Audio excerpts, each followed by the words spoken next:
The first night beyond the spawn.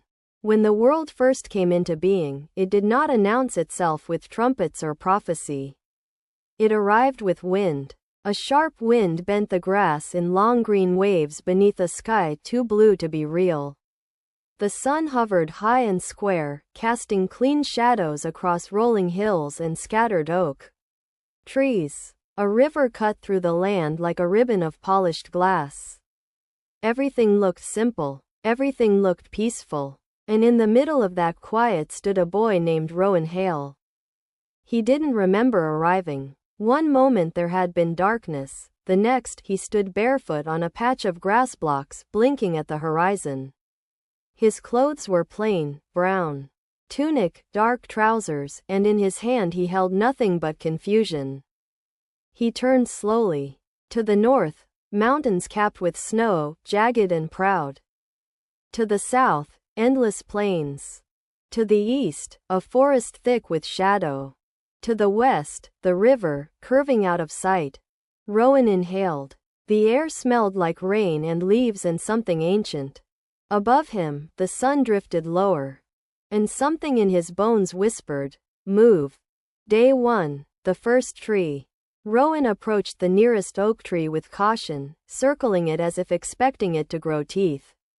It did not. Its trunk stood solid and square, bark textured in neat patterns.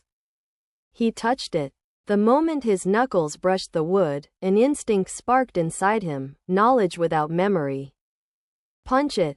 It felt ridiculous. Still, he swung his fist. Thud.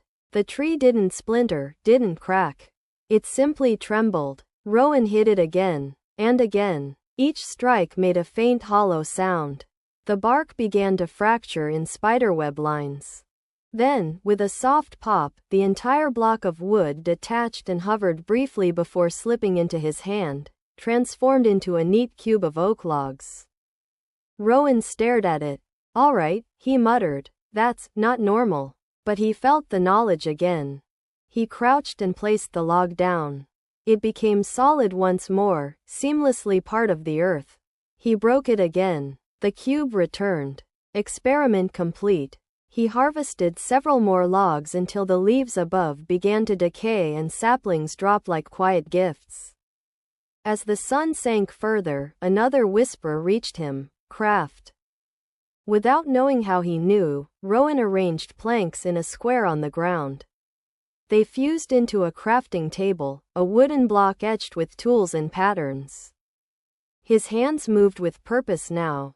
Planks became sticks. Planks and sticks became a wooden pickaxe. The world was beginning to make sense. And the sun was almost gone. Nightfall. The sky shifted from gold to orange to bruised purple. Rowan felt it before he saw it, the danger. A groan echoed across the plains. Low. Hollow. Wrong. He turned. From beyond a hill, something staggered into view. Its skin was green and rotten, eyes blank and lifeless. Its arms stretched forward in a mockery of humanity. A zombie. It locked onto him instantly. Rowan's pulse slammed in his ears. "Okay," he breathed. "Okay, okay." The zombie lurched closer. Another sound pierced the air, sharp and skeletal. From the forest line emerged a skeleton, bow already raised. Rowan ran. He sprinted toward the nearest hill, wooden pickaxe clutched tight. An arrow whistled past his ear and embedded in the dirt. He scrambled up the slope and began punching into the side of the hill with frantic desperation. Dirt blocks popped free. He dug sideways, creating a shallow cavity. The zombie groaned behind him. He leapt inside and placed dirt blocks to seal the entrance. Darkness swallowed him. Outside, the undead scraped and moaned. Rowan slid down the earthen wall, chest heaving. He was alive. For now. The cave below. Morning came with birdsong and silence. Rowan broke through the dirt barrier and stepped back into the sunlight. The plains looked innocent again, as if nothing had hunted him hours before. But he had learned. Wood was not enough. He found stone near the riverbank and crafted a stone pickaxe. With it, he mined coal embedded in the cliffside. Black fragments fell into his hands like condensed night. Torches flared to life soon after. Then he saw it. A dark opening at the base of the hill, a cave mouth yawning wide. He hesitated only a moment before stepping inside. The temperature seemed to drop. Sound shifted, echoes replacing open air. Water dripped somewhere deep within. Rowan placed torches along the walls. The flickering light revealed stone veins streaked with iron. He mined it carefully, excitement building. Iron meant armor, tools, strength. But caves were not empty. A hiss slithered through the darkness. Rowan froze. Slowly, he turned. Behind him, emerging from shadow, stood a tall green creature with no arms, only 4 stumpy legs and a face carved in permanent sorrow. A creeper. It began to sizzle. Rowan dove sideways. The explosion shattered stone, torches, and silence alike. Smoke filled the air. When it cleared, a crater marked where he had stood seconds before. His ears rang. But he was alive. Again. He exhaled shakily and lit new torches. Lesson 2, he whispered. Never stop listening. Building sanctuary. By sunset of the second day, Rowan had smelted iron in a furnace and crafted his first set of armor. The weight felt reassuring. He chose a spot near the river, elevated slightly above the plains, and began construction. Oak logs formed pillars. Cobblestone reinforced the base. Glass panes, made from sand melted in his furnace, allowed him to watch the horizon without exposure. He built a door, a bed, a chest. It wasn't much, but it was his. That night, instead of hiding in dirt, Rowan slept beneath a roof of his own making. The world faded, and for the first time, he dreamed. The village. Days passed. Rowan expanded his home, planted wheat near the river, and fenced in sheep and cows. Survival shifted from panic to rhythm. Then, one morning while exploring beyond the forest, he crested a hill and saw smoke rising in the distance. Structures. He hurried forward. A village lay nestled in a shallow valley, small houses of oak and cobblestone, farms of carrots and potatoes, and villagers moving with quiet purpose. Their large noses twitched as they noticed him. One approached, offering a simple hum in greeting. Rowan smiled. He was not alone. He traded coal for emeralds. Emeralds for bread. Bread for maps. One villager, a cartographer, offered him something different, a woodland explorer map. Its markings pointed toward a distant dark region. Rowan studied it carefully. Adventure beckoned. The dark forest. The woodland mansion loomed like a fortress of shadow among towering dark oak trees. Its windows were hollow eyes. Rowan approached cautiously, iron sword drawn. Inside, silence hung thick and oppressive. Dust floated in narrow beams of light. Rooms stretched in labyrinthine patterns. Then came the footsteps.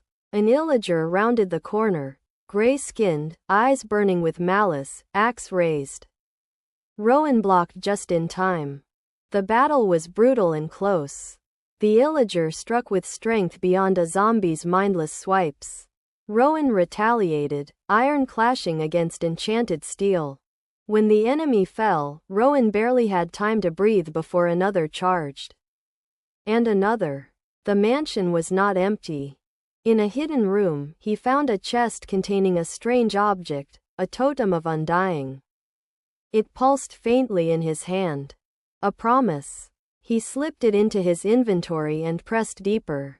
On the highest floor, he discovered a library towering 2 stories high, books lining every wall.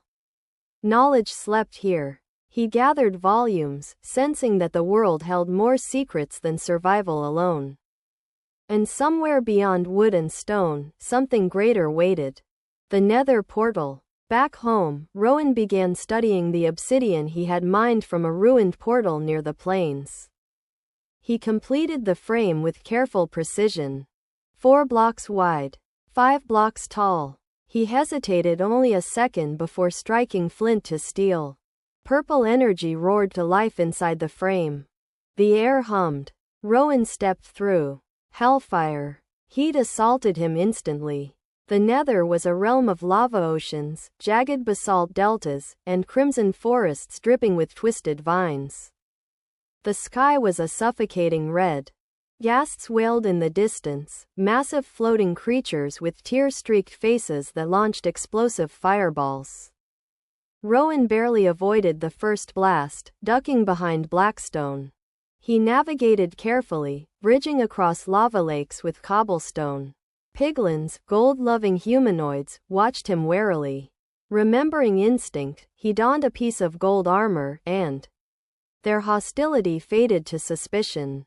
He bartered gold for ender pearls. Ender pearls. The word pulsed with importance.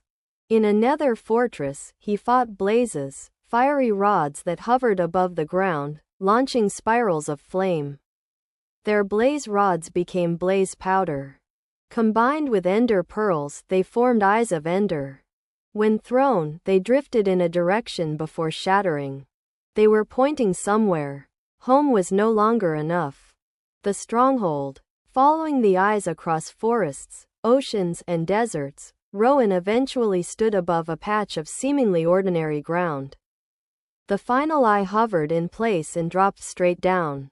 He dug. Stone bricks replaced natural stone. He had found it. The stronghold was ancient, corridors twisting beneath the earth, silverfish lurking in cracked bricks. He located the end portal room. 12 frames surrounded a void. He inserted the eyes one by one. With the final piece, the portal ignited, blackness swirling like a silent storm. Rowan stood at the edge. Everything had led here. He tightened his armor, gripped his sword, and stepped forward. The end. The sky was void black. Floating islands of pale end stone stretched in fragmented silence. At the center towered obsidian pillars crowned with crystals of healing light. And circling above it all, the Ender Dragon. It roared, a sound that shook the very air. Rowan ran. He destroyed crystals with arrows, dodging the dragon's swooping attacks. Enderman watched from a distance, neutral yet ominous. The dragon struck him mid-run, launching him skyward.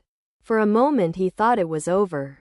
But the Totem of Undying activated, flooding him with golden light and dragging him back from death. He landed hard but alive. One by one, the crystals fell. The dragon's healing ceased. Rowan faced it directly. Sword clashed against scales. Breath of acid hissed across the island. Finally, with a final leap and strike, the dragon shrieked and exploded into a storm of light and experience. Silence fell. An egg appeared atop the portal home. Rowan approached it slowly. Victory. But not an ending. Beyond the dragon. After returning, Rowan found himself changed. He built greater structures now, stone towers, enchanting rooms, automated farms powered by redstone. He explored ocean monuments, facing guardians and elder guardians beneath prismarine temples. He sailed to distant islands, mapped frozen tundras, climbed snowy peaks. He even uncovered ancient cities deep beneath the earth, places of skulk and silence where the warden roamed in blind, devastating fury. He learned that survival was not about hiding. It was about understanding. Every biome told a story. Every structure hinted at civilizations lost. And Rowan began to wonder. Who built the strongholds? Who summoned the dragon? Why was he here? The final discovery. In the deepest cavern beneath his original spawn point, Rowan uncovered something unexpected. A chamber of pure stone. In its center stood a single block of bedrock with an inscription carved into it. The world begins again. As he read the words, the ground trembled. The sky flickered. He realized then. The world was not fixed. It was cyclical. Every ending was a seed. Every dragon defeated was a beginning waiting to unfold. Rowan stepped back into the sunlight one final time, gazing at the plains where he had once punched his first tree. He smiled. The world was infinite, and so was he. He walked toward the horizon, not as a survivor, but as an explorer. And somewhere in the distance, new mountains waited to be climbed. The end, or perhaps, the next world.